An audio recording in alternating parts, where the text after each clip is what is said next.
Bueno, primero gratitud a quienes tuvieron la deferencia de haberme invitado a compartir con ustedes en esta semana científica y cultural de la Universidad del Sinú. Y una gratitud especial y reconocimiento al doctor Rolando Bechara, rector de la universidad, al doctor Lázaro Pérez, asesor institucional, al doctor Ricardo Pérez, responsable de investigaciones en la universidad, obviamente a Milena Hernández, directora de medicina, vieja compañera de luchas gremiales del sector prestador y de hace muchos lustros, conocida y afecta mía, y obviamente saludar al profesor Manuel Elkin Patarroyo, a Manuel Alfonso, a Carlos Patricio, que nos viene de Chichilele, de Chile, y a Juan Manuel Anaya, pues que otra vez nos encontramos hoy aquí con Juan Manuel. Entonces, hoy estamos a 27 de octubre, exactamente dentro de una semana es 3 de noviembre. Y el 3 de noviembre del año 46, en un municipio tolimense, Átaco, Tolima, nació una persona que ha permitido que muchos tengan un referente para seguirle en términos de constancia, persistencia, insistencia.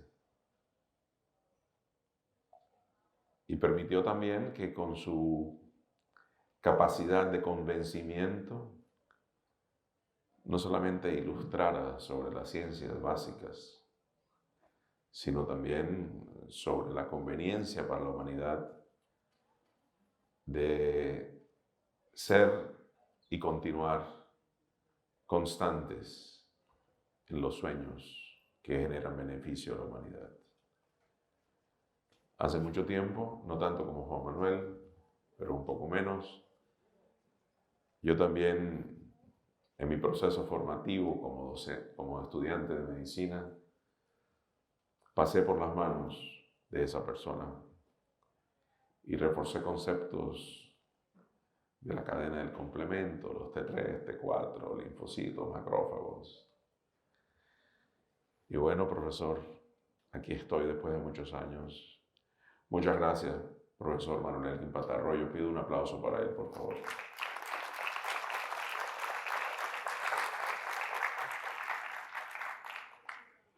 Sí, hace muchos años. En la Universidad del Norte empezó con unas conferencias como docente invitado. Después lo visitamos en su Instituto de Inmunología, de lo que fuera el patrimonio histórico de la ciencia en el San Juan de Dios. Y bueno, el paso de los años no quita el peso de los recuerdos que ayudaron a formar a las personas. Usted me ayudó a formar. Muchas gracias, de verdad. Juan Manuel, sí, merece un aplauso otra vez.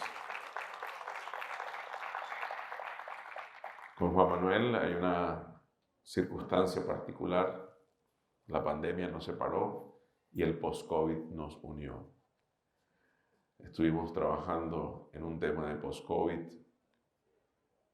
y aprendí otra vez mucho de lo que él estructuró y empezamos a hablar de medicina translacional y hoy veo ya un proceso de formación de recurso humano dentro del ámbito de la educación universitaria y este diplomado pues lo considero no solamente pertinente sino una necesidad que permite satisfacer una circunstancia y es formarse en lo que deben formarse las personas. Entonces, después de los saludos a los que me permitieron estar aquí, También saludo a quienes me acompañan de mi equipo de colaboradores y que permiten que de una u otra forma los deseos e instrucciones que uno proyecta se faciliten en la ejecución. Sandra, de mi despacho, gratitud permanente. Y al resto de personas que están aquí, Edwin, Kiara, Guillermo, Mauricio, Juliet, gracias por lo que hacen y por lo que siguen haciendo.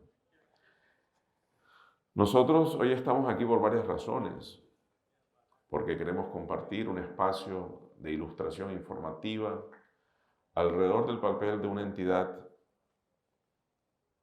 que queremos sea realmente una superintendencia que cumpla una labor que permita sus dos principales objetivos, que ahora los voy a mencionar.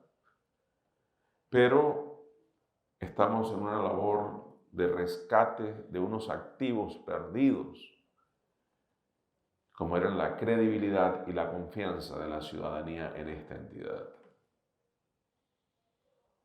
Nosotros hemos recibido una entidad hace un año que no necesariamente cumplía con la defensa de los intereses de los usuarios, y más bien se solidarizaba y generaba actitud cómplice y tolerante con los infractores del sistema. Y ese tipo de superintendencia no es la que le conviene a un país. Necesitamos, por eso, recuperar la confianza y la credibilidad de los verdaderos dueños del sistema, que son los usuarios. Y para eso tenemos que generar acciones, tenemos que generar evidencia que cumplimos con nuestros objetivos. Hoy aprovecho esta oportunidad para ilustrar en una manera ojalá suficiente qué somos, qué hacemos, pero también cómo nos ubicamos de acuerdo con lo que está planteado en el título que está en la diapositiva que ustedes están viendo, y es cuál es nuestro rol como entidad que inspecciona, vigila y controla el sector salud en la estructuración de la reforma del sistema de salud. Y aquí, antes de entrar en detalles, yo les quiero mencionar algo. Hace muchos años venimos transitando por el camino de la defensa del derecho a la salud, en la búsqueda de la dignificación de ese derecho. Hace unos años empezamos a escribir lo que pudiera ser como una bitácora de ese tipo de sistema que todos anhelamos. Y coincidimos en ese propósito varias personas que creíamos que es posible un cambio de enfoque, un cambio de perspectiva, donde imperara el derecho por encima del negocio.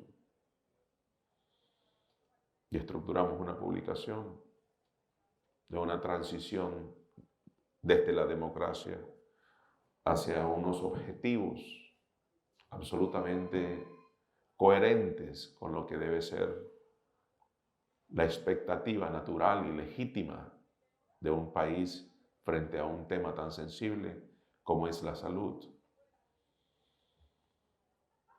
Hoy estamos tratando de llevar a la práctica ese tipo de propósitos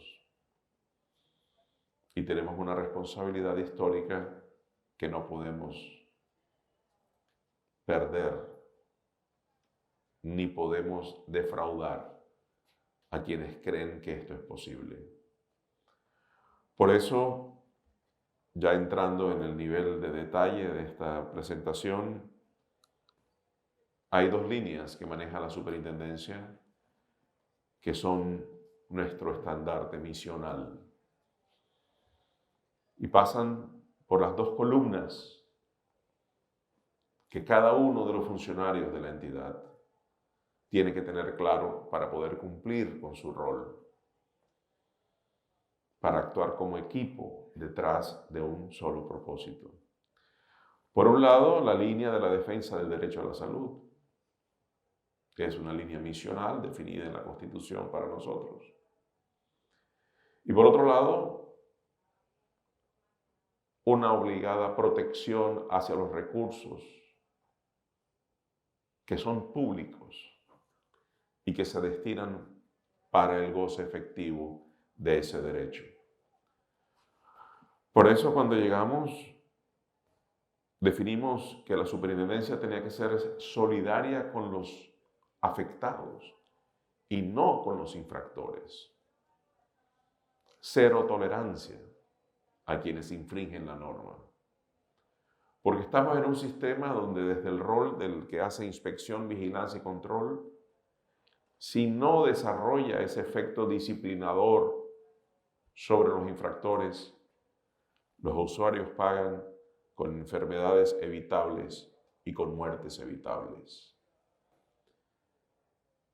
Y desde el enfoque que ha dicho Juan Manuel antes de mi presentación, nosotros no podemos, en plena circunstancia histórica como la que vivimos hoy en la humanidad, permitir que enfermedades que son inmunoprevenibles desde esa perspectiva y en general prevenibles bajo el enfoque de controlar los factores determinantes que generan incidencia en la aparición de patologías,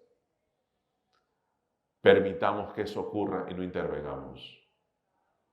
Y sobre todo cuando hay recursos públicos en una cuantía que supera los 84 billones de pesos cada año y que se asignan y entregan efectivamente a unos responsables del aseguramiento teórico en Colombia, no se vean reflejados en el impacto en la atención de las personas y tenemos, en vez de mejoramiento de perfiles de morbilidad, deterioros de ellos, con una afectación aún mayor.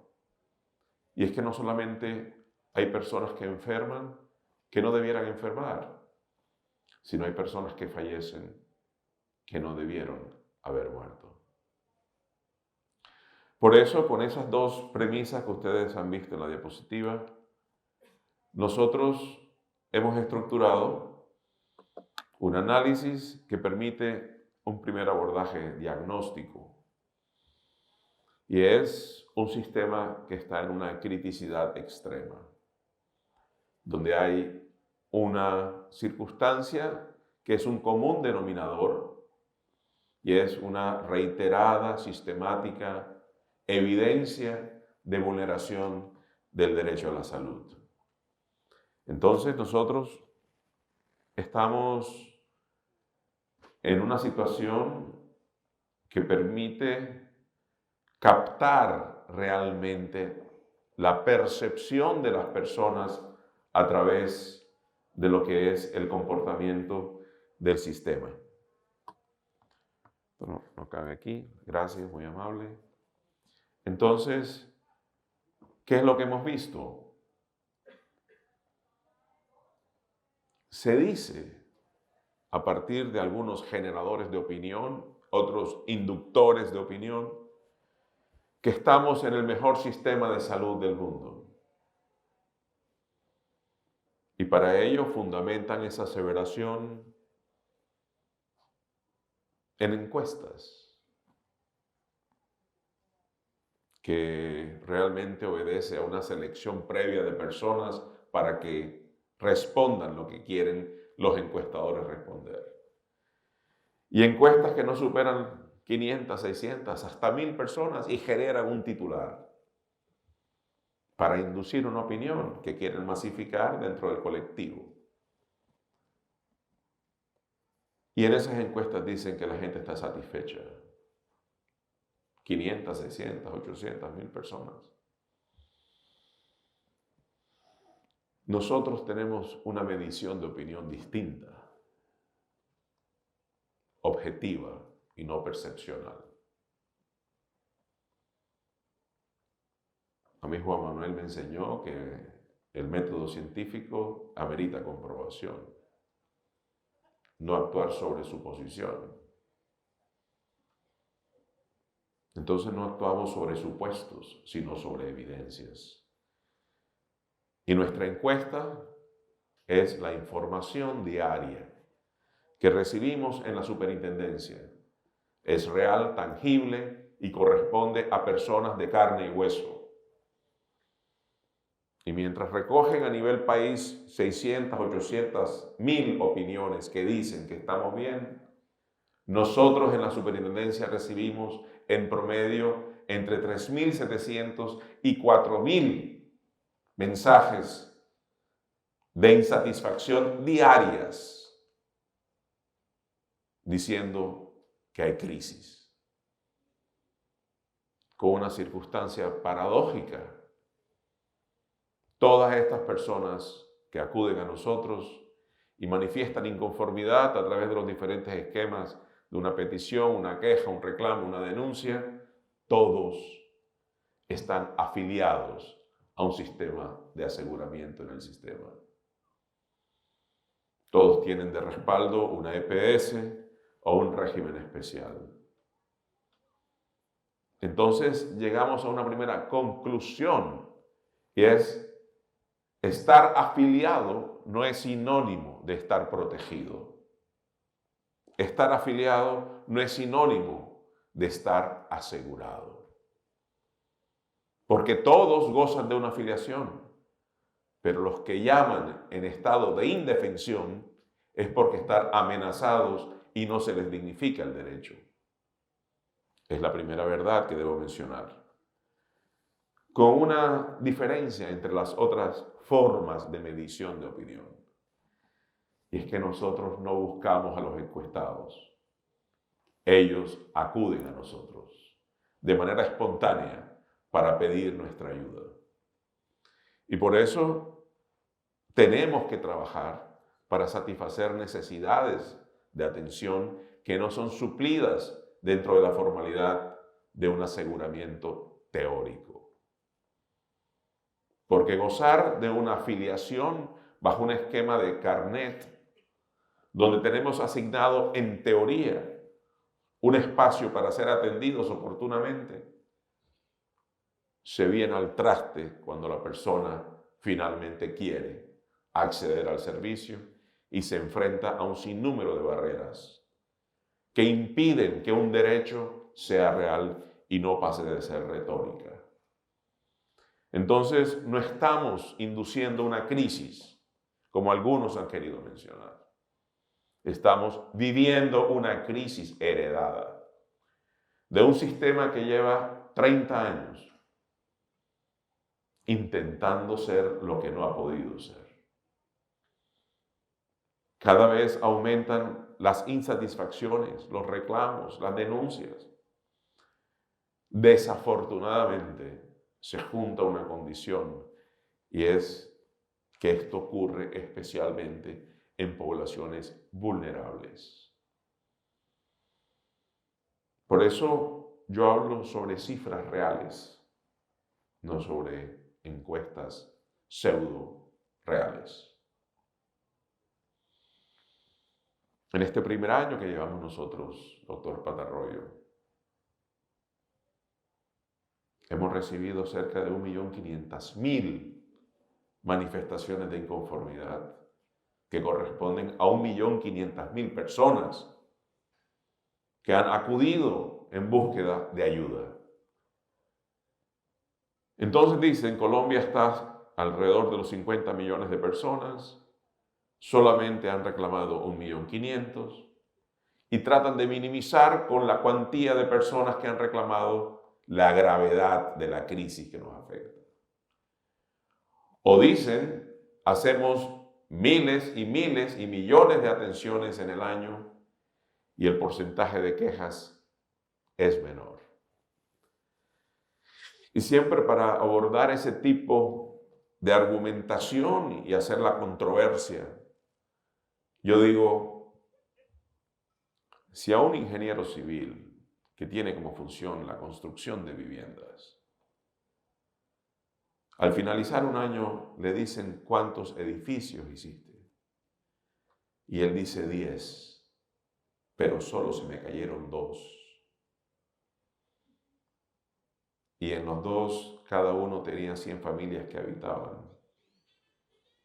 Entonces, los números aquí no son los que deben justificar que porque hay solo 1.500.000 personas que en el año han manifestado inconformidad, el sistema funcione bien.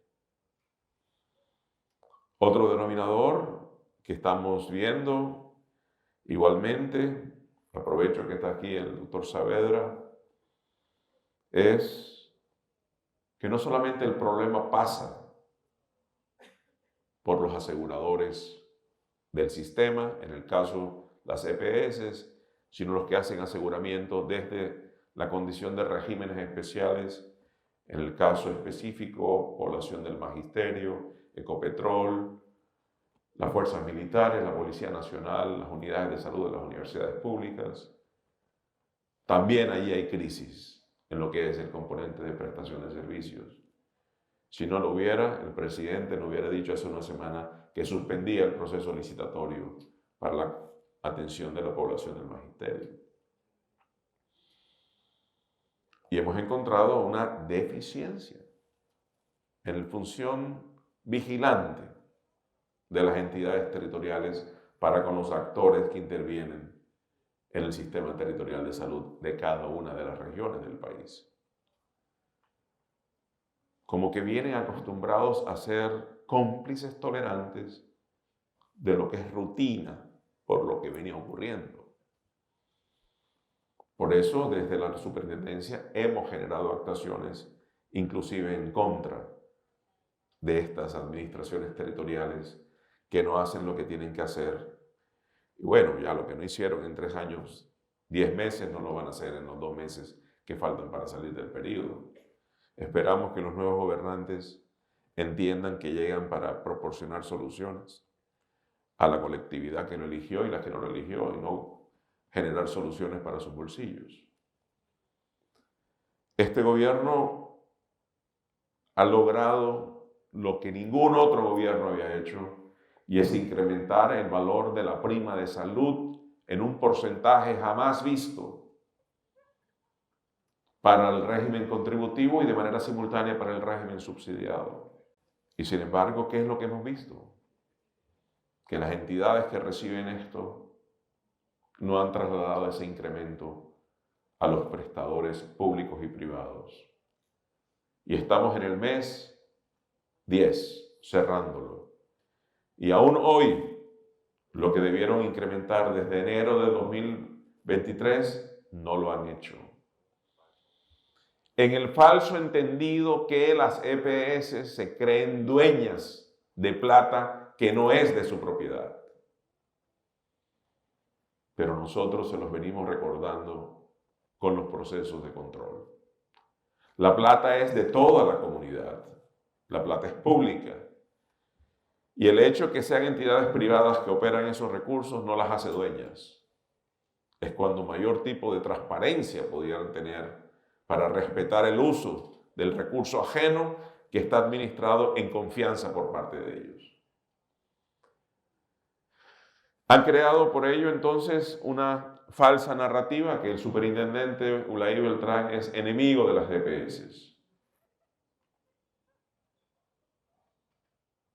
Sí lo soy, pero de las EPS que no hacen lo que tienen que hacer. Aquellas que le agregan daño a la salud y la vida de las personas. Y aquellas que hacen un uso indebido de los recursos. Se parece, doctor Patricio, a algo así como las ISAPRES, sin ser ISAPRES. ¿De acuerdo? De ahí me faltó la claridad geográfico-técnica en el tema de salud. Es lo más parecido a los ISAPRES, sin ser como tal en la plenitud de ellas. Pero creo que ya más o menos entendimos. Ok, disculpe que no haya hecho el abordaje explicativo previo. Entonces, a estas alturas del año se han quedado con recursos que le pertenecen a los prestadores, clínicas y hospitales.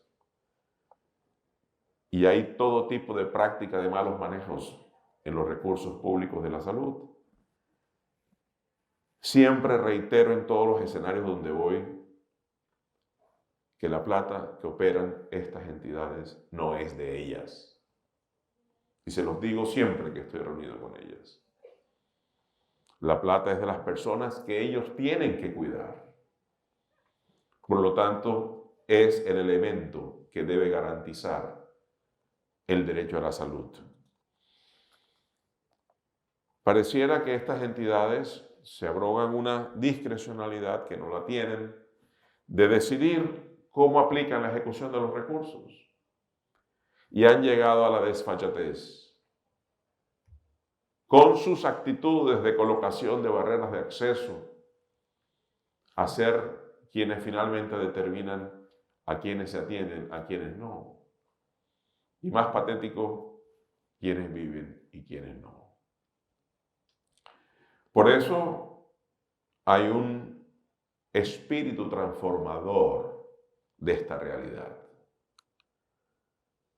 Y consiste en un proceso dentro de un ámbito absolutamente democrático que permite, desde un escenario del análisis, del debate, de la confrontación técnica, un proceso que cursa actualmente en el Congreso y es una reforma estructural, no cosmética, estética ni paliativa, como venían haciéndose en los anteriores procesos de gobierno. ¿Y qué tiene como característica distinta esta reforma? Y uno entiende entonces por qué tiene tantos enemigos. Cuando las personas se lucran con plata ajena y le quitamos la plata, obviamente no comparten el cambio. Porque la reforma lo que quiere poner en el centro, como ustedes lo ven ahí, del sistema, es a los verdaderos dueños del sistema, a los usuarios. Resulta que aquí los usuarios son los dueños del sistema porque son los que ponen la plata, y le aclaro aquí a la gente que se está formando y a los que ya estamos en escenarios de ejercicio profesional, las GPS no invierten un peso. Todo se lo da el Estado para que ellas administren el recurso. Y tienen establecido un margen autorizado por el manejo administrativo del recurso. Pero quieren más. Y sacrifican el resto de la plata que debe ser para atención en salud y quieren apropiárselo dentro de un escenario indebido de lucro no permitido. Y por ello, nosotros lo que pretendemos en un proceso transformacional, que sabíamos que no iba a ser fácil, pero nunca pensamos que hubiese ser tan difícil. Y es que hay muchos intereses.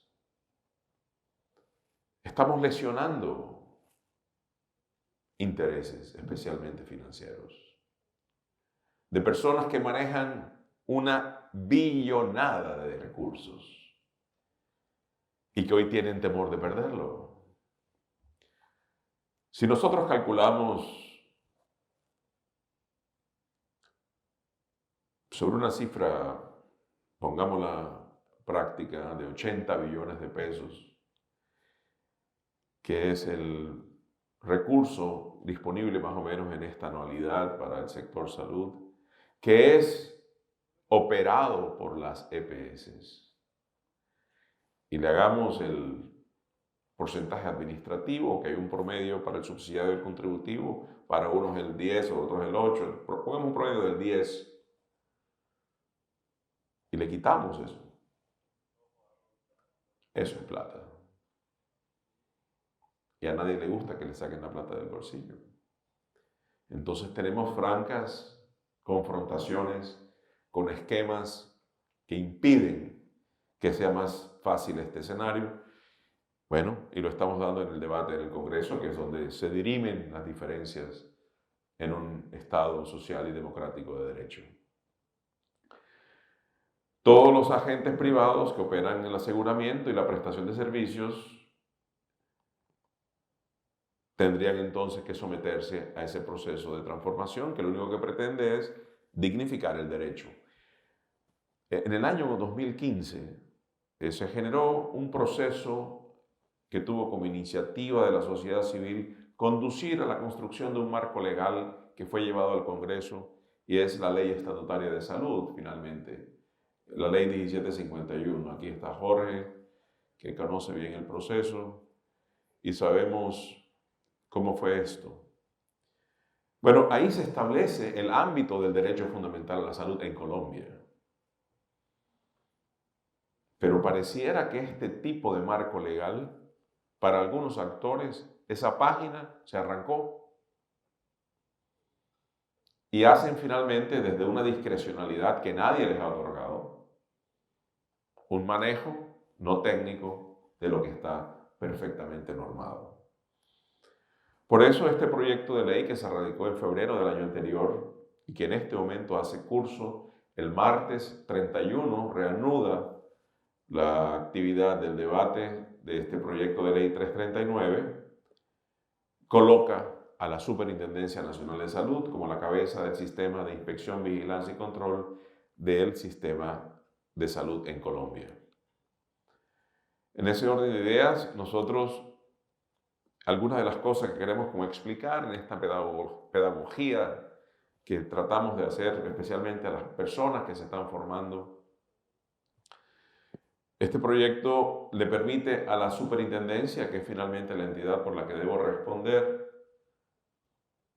unas herramientas alrededor de circunstancias que deben finalmente permitir una mejor forma de protección a las personas, que es en últimas lo que queremos a partir de nuestra actuación. Primero, dentro del listado, grosso modo, del capítulo que se está en discusión, capítulo que tiene 11 o 12 artículos, de los cuales ya hay 11 aprobados por parte del Congreso. Se retoma la discusión el martes alrededor de un artículo que nos falta por lograr el paso de aceptación en Cámara para que suba al Senado ya un capítulo completamente aprobado. Está el de diseñar un sistema de quejas y reclamos que sea amigable al usuario. Igualmente, estrategias para poder generar una rápida atención de las diferentes peticiones, quejas, reclamos y denuncias, caracterizado por tipo de riesgo. Y por ahí les voy a explicar algo que ya logramos sacar y que no hay que esperar la reforma para tenerlo. El fortalecimiento de las funciones de inspección, vigilancia en las entidades territoriales, pero también algo que estamos haciendo y lo vamos a mostrar algunos ejemplos, que es la adopción de medidas tipo cautelar para salvaguardar el derecho a la salud que se vulnera, por un lado, pero también para salvaguardar el recurso público y blindarlo del mal manejo por parte de operadores que quieren cometer la infracción. Creamos una figura y pretendemos que se nos dé la facultad para levantar el velo corporativo de las EPS dentro del proceso de liquidación judicial. ¿Qué es lo que ha pasado? Y ustedes algunos lo han vivido. Aquí está Milena, que fue gerente de clínica y sabe que muchas EPS, tú que estás ahí, Jorge, que eres gerente de empresa social del Estado. Ejemplo para mostrar, ahora te dedico un par de líneas alrededor del hospital para mostrar que desde lo público se puede hacer lo que se tiene que hacer. Las EPS llegan, mandan pacientes, las clínicas y hospitales atienden los pacientes, las EPS no les pagan, la superintendencia las liquidan y las EPS dejan quebradas a clínicas y hospitales. Y los verdaderos dueños se van con la plata que no pagaron. Y quedan esqueletos donde los activos que quedan de estas entidades resulta ser mucho menor a los pasivos. Y como los liquidadores tienen como función monetizar los activos para pagar a creencias y no hay activos, las IPS privadas y los hospitales públicos quedan con pacientes atendidos, facturada, radicada la cuenta, pero no hay plata de por medio. Lo que queremos es la facultad que nos permita levantar el velo corporativo y poder acceder a la información de quiénes son los verdaderos dueños y socios de estas entidades. Ir tras ellos y entregarlos a las autoridades pertinentes y buscar la plata que se llevaron, traerla al sistema, que muchas de ellas están en paraísos fiscales, y venir con ese recurso a pagar las acreencias que no fueron honradas en pago. Eso lo estamos pidiendo y ojalá el Congreso lo permita. Igualmente, estamos buscando otros tipos de actuaciones a través de la reducción del tiempo de las investigaciones, porque la gente lo que quiere es inmediatez, no quiere tiempos burocráticos, sino quiere tiempos razonables. Y por ello, nosotros dentro de esa búsqueda de una consolidación de credibilidad hacia la ciudadanía, estamos procurando ser lo que nosotros siempre le decimos a las personas que entran a trabajar con nosotros. Tenemos que ser más amigos, más cercanos, más solidarios y más resolutivos. Pero obviamente la amistad, la cercanía y la solidaridad no es con el bandido, es con el usuario que está siendo afectado. Al bandido le damos manejo de bandido y le aplicamos el control y lo entregamos a las autoridades. Trasladamos, si hay una circunstancia de carácter indebida del manejo público del recurso, es una connotación fiscal, lo entregamos a la Contraloría General. Si es un tema disciplinario, a la Procuraduría, aun que sea un actor privado, porque está haciendo uso de un recurso público para un servicio público. Y obviamente, si hay una ilicitud evidente que raya en lo penal, Fiscalía General de la Nación. Eso a la gente no le gusta, especialmente a los bandidos. Pero ese es el rol que le toca al disciplinador. Me pusieron a mí para eso, no es una función cómoda, pero no me buscaron para generar comodidad cuando llegara a ese escritorio. No llegué para sentirme cómodo sin hacer lo que tengo que hacer. Nosotros, en ese orden de ideas, lo que estamos mostrando es que hemos mejorado nuestra capacidad resolutiva, hemos generado un nuevo modelo de atención de los reclamos, pretendemos la estrategia de tutela cero y entiéndame bien, lo que deseo no es decir que queremos acabar con la tutela, sino que las personas no tengan que recurrir a la tutela para poder recibir el beneficio que ya lo tienen como derecho. Ustedes lo que están viendo en un país como este es que la tutela, que se volvió de una herramienta que debería ser excepcional porque el derecho debería ser reconocido, se volvió un mecanismo de rutina para acceder a los servicios. Eso produce varios escenarios de dificultad: congestión del aparato judicial, lentitud en el acceso al servicio. Y lo que queremos es que la gente sea atendida rápidamente y no tenga que recurrir a una tutela para garantizar un derecho que ya tiene establecido. Eso implica mayor vigilancia a actores territoriales, generar acciones de intervención en los territorios y obviamente evidenciar con nuestra acción que estamos del lado de quien sale perjudicado y no de quien genera el perjuicio, que es lo que parece antes era la rutina en otro tipo de gobiernos. Reiterando que no llegamos para ser populares, nosotros no tenemos ningún tipo de aspiración electoral, no es nuestro propósito perpetuarnos ni siquiera en el cargo, simplemente hacer lo que tenemos que hacer y que vean en nosotros la posibilidad de garantizarse un derecho cuando desde la rutina operativa del sistema no se tiene de manera efectiva para los usuarios. Y por eso algunas de las cosas que ustedes seguramente han escuchado, ¿qué es lo que estamos haciendo? Restablecimos el control sobre los vigilados. Establecimos una nueva política sancionatoria. Aquí teníamos una historia de aplicación de sanciones que iban mandadas por el afecto o el desafecto del vigilante hacia el vigilado.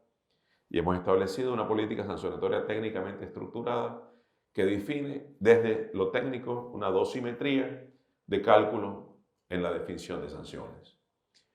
En el caso puntual del territorio de Cartagena, y ahí me detengo un poquito porque estamos aquí, nosotros en el mes de mayo, exactamente el 31 de mayo, definimos una medida de vigilancia especial sobre el Hospital Universitario del Caribe, que estuvo antes intervenido, pero un par de días antes de subir este gobierno, el anterior, le levantó la medida. Tuvimos que hacer esto porque vimos que las cosas no estaban funcionando como eran. He hecho una visita en el día de ayer al hospital. Tienen hasta el cierre del mes de noviembre para cumplir 12 órdenes específicas. Y en los medios han dado alguna información en el día de hoy. Y lo que queremos es rescatar una entidad que es un patrimonio social de los cartageneros y de la región, no solamente de Bolívar, sino de lo que a efectos prácticos corresponde a esta área de influencia. Y esperemos que sean consistentes quienes tienen la responsabilidad hoy de adelantar lo que tienen pendiente cumplir. Ayer hemos hablado también con el gobernador y le hemos dicho que nosotros no venimos a asesorarlo, sino a hacer vigilancia y control. Pero le hemos dado una suficiente receta de órdenes con características de cumplimiento obligatorio que tienen que hacer. Pero aquí también ocurre algo que es ejemplo para el país. Y es cómo una entidad que tradicionalmente fue manejada para desfalcar los recursos públicos de un hospital puede transformarse positivamente. El escenario al que me refiero es la empresa social del Estado Hospital Local Cartagena de Indias, que tiene la responsabilidad de garantizar el primer nivel de atención o el de baja complejidad a los 3 tipos de escenarios geográficos de Cartagena, el componente insular, el componente rural y el componente urbano. Hoy a través de 46 centros de atención. Entonces, nosotros decidimos intervenir esa entidad para que no hubiera más robo de lo que se robaban, para que no hubieran más enfermos de los que se enfermaban que no tenían que enfermarse. Y hoy tiene la responsabilidad de atender a cerca de 600.000 personas más o menos. En el primer nivel de atención, que yo le explico al doctor Patricio, es como no solamente el componente de baja resolutividad, sino existen unos componentes de protección y mantenimiento de la salud para que el que está sano no se enferme, a través de estrategias que se combinan desde lo público con los actores del aseguramiento en planes de atención, de promoción de la salud y prevención de la enfermedad desde lo individual, que compaginan con el componente público, que es el de plan de intervenciones colectivas. Y tenemos un escenario absolutamente distinto. De ser la hija de menos madre, hoy es la joya de la corona. Entonces el desfile de políticos que llegan levanta la intervención que nos queremos apropiar de la entidad. Desafortunadamente no han encontrado eco en este superintendente y ayer lo hemos dicho, es una medida que está hasta el próximo mes de mayo del próximo año. Es discrecional del superintendente levantarla antes o no levantarla y prorrogarla. Lo que sí podemos decir a este escenario mixto desde la heterogeneidad de los que están aquí presentes, estudiantes, docentes, directivos, visitantes, funcionarios de entidades del Estado, es que no vamos a dejar en manos de personas que no tienen como propósito salvaguardar un bien público, el presente y futuro de esta entidad, y vamos a rescatar este tipo de entidad como lo estamos haciendo. Hoy hemos logrado la vinculación a la planta de 50.000, del 50% del total de los trabajadores. Están formalizados. Lo que queremos es evidenciar que es posible el rescate desde lo público de entidades que antes estuvieron en fracaso y peligro. Lo estamos haciendo y por ello nosotros, ustedes los conocen, a nadie le gusta que lo disciplinen. ¿A quién le gusta? A nadie. Pero el disciplinador actúa no porque haya o no gusto frente a la disciplina a aplicar. Y entonces estamos adoptando cierto tipo de medidas que obligan al cumplimiento inmediato, cuando hay que proteger recursos públicos, pero primero cuando hay que proteger la vida. Y tenemos algunos hechos de reciente realización que han sido publicados en medios. Hemos aplicado las sanciones correspondientes a entidades que se consideraban intocables en el sistema.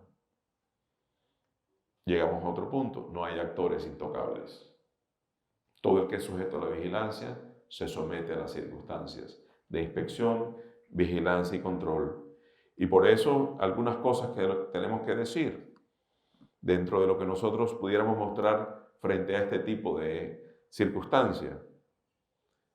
Cuando nosotros hemos adoptado esas medidas cautelares, tenemos aquí, cuando hablamos de algunas de las cosas, después que hablamos de la Universidad de Cartagena, hemos generado más multas y sanciones en un solo año que lo que la superintendencia anterior hizo en 4. Entonces uno dice, ¿qué pasaba?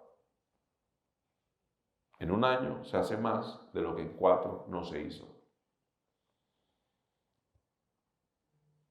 Hemos generado 2000 sentencias o providencias judiciales. La dinámica es, en la superintendencia trabajamos, nos ganamos la plata, pero trabajando. Antes había ganancias marginales que eran más de lo que ganaban como ingresos. Indebidas. Eso lo estamos controlando y exterminando en lo posible. Nosotros lo que queremos finalmente es generar la recuperación de una credibilidad que se había perdido y por eso estamos yendo a los territorios. Hace 2 días en San Andrés, ayer en Cartagena, hoy seguimos en Cartagena, a través de una estrategia de diálogos con la comunidad, donde el superintendente no va a hacer turismo ni a ganarse viáticos fácilmente, sino a escuchar a las personas. Y nos vamos, los superintendentes delegados y mi persona, a escuchar y solucionar en el evento lo que tenemos que hacer. Y tenemos de un lado a los responsables del aseguramiento y lo que hemos visto, y me parece intolerable, como ocurrió antes de ayer en San Andrés, pacientes que llevaban 1 año esperando una cita y en 5 minutos con la llegada del superintendente apareció la cita. Pacientes esperando 6, 7, 8 meses para ser programados de cirugía y en la inmediatez se solucionan. Lo que demuestra que en un sistema donde hay una afiliación bajo un esquema de aseguramiento de esas características, todavía se evidencia que muchas personas se benefician del sistema no por la necesidad de recibir el servicio, sino a través de gestiones de palancas y favorecimientos. Y llegamos nuevamente a la situación donde la gente está recibiendo servicios porque alguien determina que debe recibirlos y no por la necesidad misma de recibir el servicio. Tenemos, por eso, un bache en tiempo entre cuando el médico, inclusive de la EPS, prescribe unos medicamentos o hace el ordenamiento de algunos exámenes diagnósticos o de procedimientos, inclusive terapéuticos, y pasa un tiempo hasta que la propia EPS autoriza el procedimiento. Y le agrega más tiempo al proceso de búsqueda de una solución. Por eso la reforma quita las autorizaciones. Porque las personas lo que quieren es, ante la solución que ha descrito el médico, debe recibir la solución de manera inmediata. No puede ser que el control del gasto médico a través de un proceso administrativo prime y sea más importante para el sistema que la atención misma de la persona. Entonces, eso hay que definitivamente acabarlo. Hemos ido a municipios donde nunca antes había un superintendente. Hemos estado en ese recorrido de segundo semestre en sitios donde existen dificultades por lo vulnerable que se encuentran ante condiciones donde los factores determinantes sociales han generado una morbilidad que en otros escenarios no deberían tenerse. Bueno, desde la internacionalidad se conoce, y Juan Manuel lo conoce, el doctor Patarroyo lo conoce, en Karolinska también se conoce. Karolinska, Suecia. Estocolmo, Malmö, todo eso. Bien. Hay 14 determinantes sociales de la salud. Son factores que no tienen génesis en el sector salud, pero tienen la capacidad de influenciar situaciones que afectan la salud. El presidente Petro ha escogido 2 iniciales y eso es lo que se está trabajando. Es agua potable y nutrición. Ante las circunstancias que tenemos en algunas regiones del país, donde no hay todavía ese servicio, increíblemente, en pleno año 2023, agua potable. Pero el no tenerlo genera una morbilidad evitable. Todos los componentes de un saneamiento básico indebidamente estructurado generan unas características de enfermedades que generan a su vez condiciones de salud que afectan de manera especial a poblaciones vulnerables. Entonces, llegamos a esos municipios y hemos permitido a través de nuestra gestión que realizamos en una de las delegadas, que es la de conciliación y función extrajudicial, rescatar plata que estaba en las arcas de las EPS, donde no debían estar, y las llevamos donde tienen que estar, las clínicas y los hospitales. Pusimos en práctica una medida que es generar la captación de reservas técnicas que tenían fondeadas las EPS, y fue lo primero que hicimos.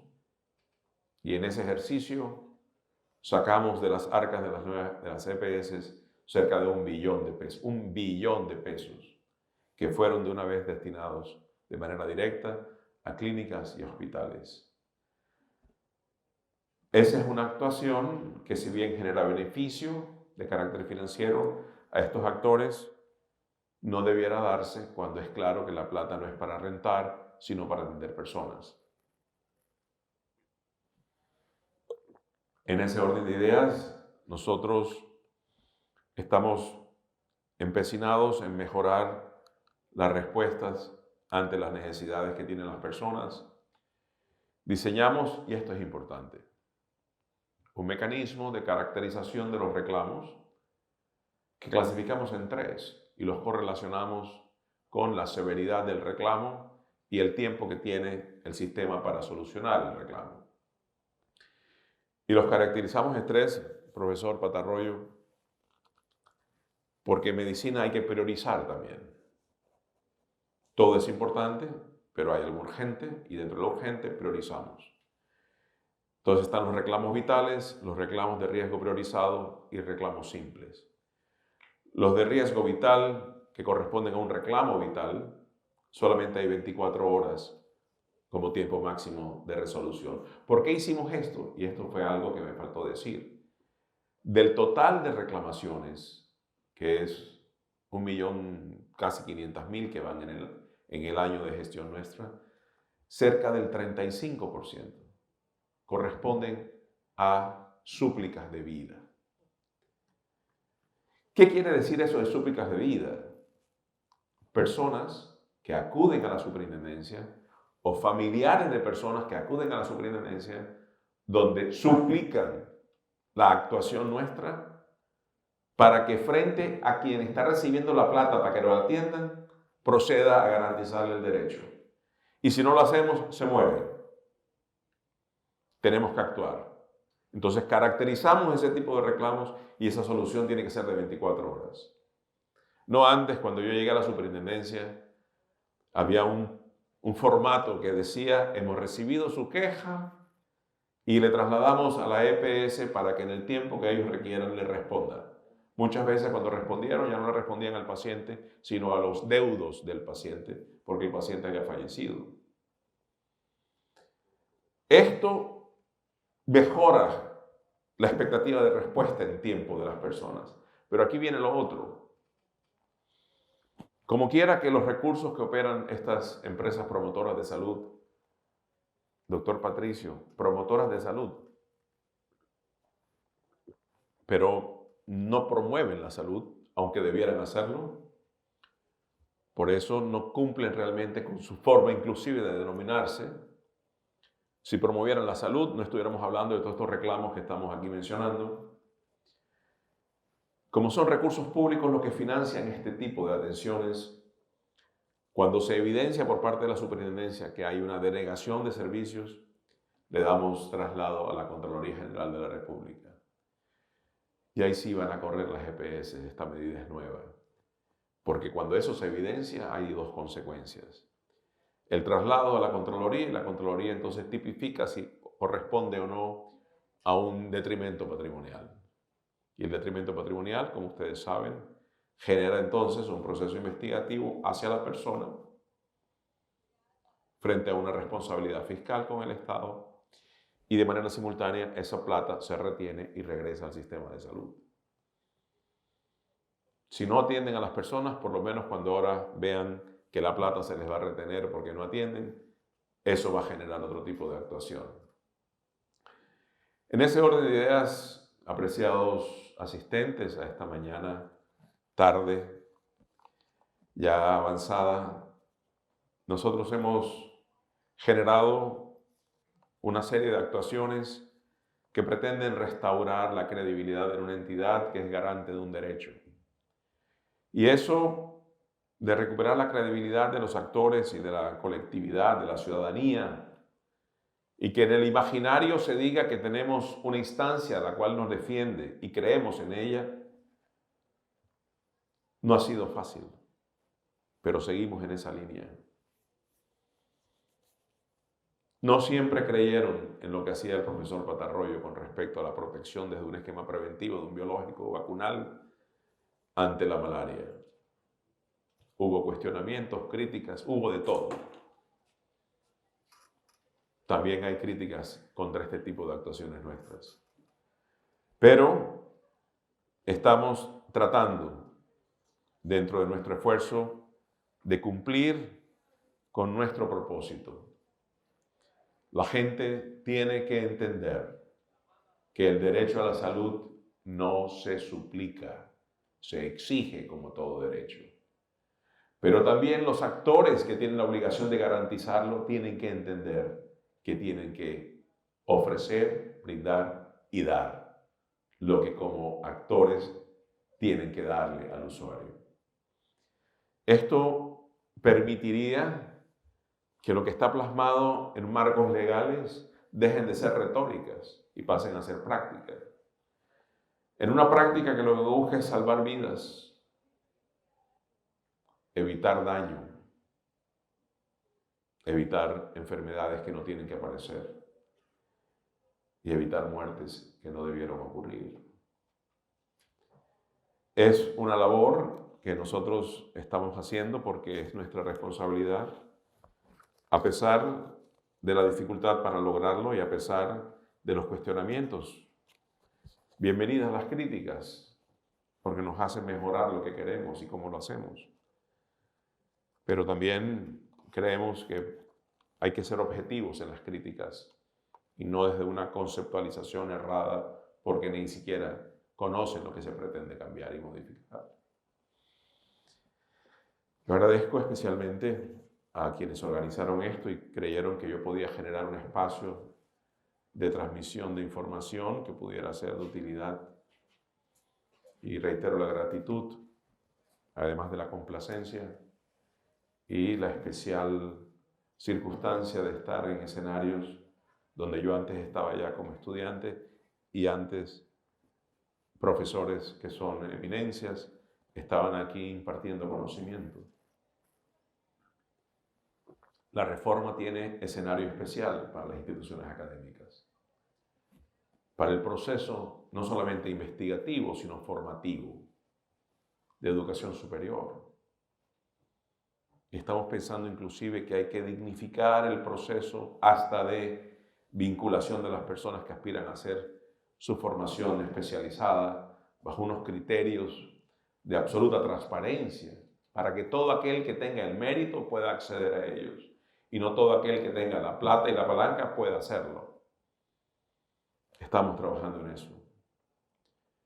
Y existe toda una línea de preferencia frente a las actuaciones de entidades que transmiten conocimiento, forman recurso humano y le brindan la posibilidad al país de tener una oferta de expertos desde el inicio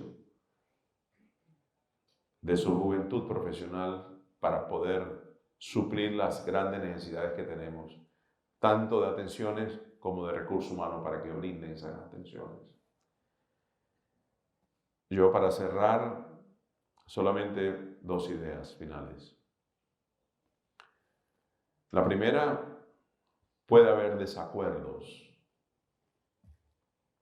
frente a los modos y las formas, pero tenemos que ser más grandes que esas diferencias y tenemos que llegar a acuerdos en lo fundamental frente al fondo, y es garantizar un sistema de salud que garantice que las personas puedan acceder a los servicios, sean de tipo diagnóstico, de tipo terapéutico, en el ámbito ambulatorio, en el ámbito hospitalario, de una manera que les garantice no solamente acceso, sino todas las características de la calidad de salud: oportunidad, pertinencia, continuidad, integridad, para finalmente llegar a algo que a las personas se les olvida, que es que satisfacer a la persona con el servicio que se brinda.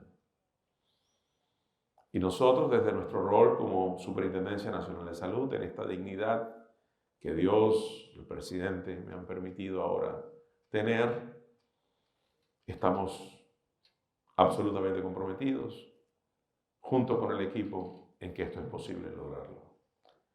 El trayecto y el tránsito hacia el ideal de cumplimiento todavía está vigente y es largo. Por eso, ¿hasta cuándo vamos a seguir nosotros haciendo esto? Como siempre lo digo, hasta que la dignidad y el respeto al derecho a la salud se vuelvan costumbre en este país. Muchas gracias.